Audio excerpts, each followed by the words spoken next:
The lady sits upon the stone. She does not want to be alone. She holds a bag within her hand, the finest seeds in all the land. The birds come flying from the sky. They soar above the buildings high.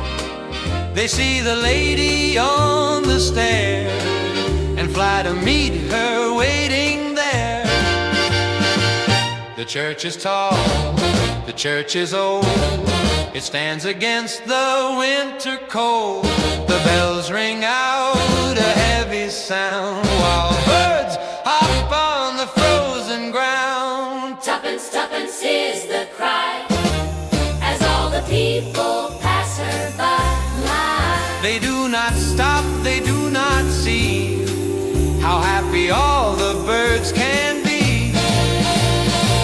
She gives them crumbs, she gives them grain, in the sun and in the rain. A little bit is all it takes before the sleepy city wakes.